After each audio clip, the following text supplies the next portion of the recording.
മുകേഷ് ചേട്ടൻ as an MLA, Mukesh ചേട്ടന് ഓരോ വ്യക്തിയുടെയും ആവശ്യം അറിഞ്ഞ് പ്രവർത്തിക്കാൻ സാധിച്ചിട്ടുണ്ടോ? ചില സന്ദർഭങ്ങളിൽ അതിനപ്പുറവും. അതൊക്കെ സിനിമയുടെ ഒരു ശക്തിയുണ്ട്. സിനിമയുടെ ശക്തി രാഷ്ട്രീയത്തിനകത്ത് വരുന്നതിൻ്റെ ഒരുപക്ഷെ നല്ല കുറേ അനുഭവങ്ങൾ എനിക്കുണ്ട്.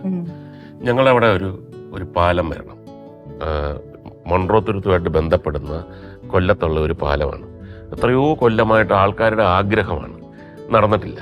അപ്പം നമ്മൾ അത് കുറച്ച് വർക്കൊക്കെ ചെയ്തിട്ട് അത് നടന്ന് അതിൻ്റെ കഴിഞ്ഞ ടേമിൽ കൊറോണ വന്ന് ലാസ്റ്റ് ഈ മന്ത്രിമാരുടെ ലാസ്റ്റ് ക്യാബിനറ്റാണ്.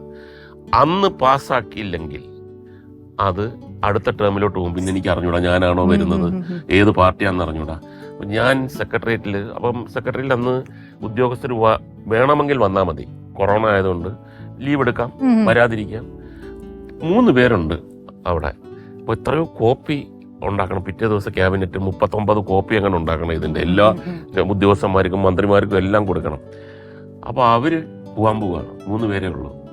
ഞാൻ അവരത് റിക്വസ്റ്റ് ചെയ്തു, നിങ്ങൾ ഒരു 9 മണി വരെ ഇരുന്നാൽ ഇത്രയും കോപ്പി കിട്ടും. ഒരു ആൾക്കാരുടെ ഏറ്റവും വലിയൊരു ആഗ്രഹമാണ് ഒരു പ്രദേശത്തിൻ്റെ.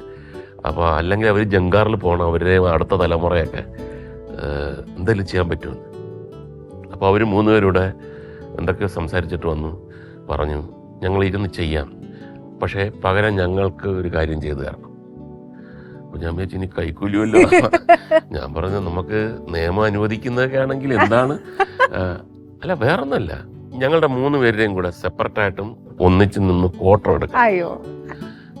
സിനിമയുടെ ശക്തി അല്ലാതെ വേറെ ലോകത്തൊരു ശക്തിക്കും ഞാൻ പറഞ്ഞു എങ്ങനെ വേണോ നിങ്ങൾ, അല്ല വീട്ടിൽ കാണിക്കാനാ 9 മണി വരെ നിന്നില്ലേ. അപ്പം ഞാൻ പറഞ്ഞു, അപ്പം ഞാനിത് പല നേതാക്കന്മാരുടെ അടുത്തൊക്കെ പറഞ്ഞിട്ടുണ്ട്, എനിക്ക് ഇങ്ങനൊരു അനുഭവം ഉണ്ടായിട്ടുണ്ടെന്ന് പറഞ്ഞു. അത് നമുക്ക് മാത്രം, സിനിമാക്കാർക്ക് മാത്രം, കലാകാരന്മാർക്ക് മാത്രം ഉള്ള ഒരു ദൈവത്തിന്റെ പ്രിവിലേജാണ്. സത്യം.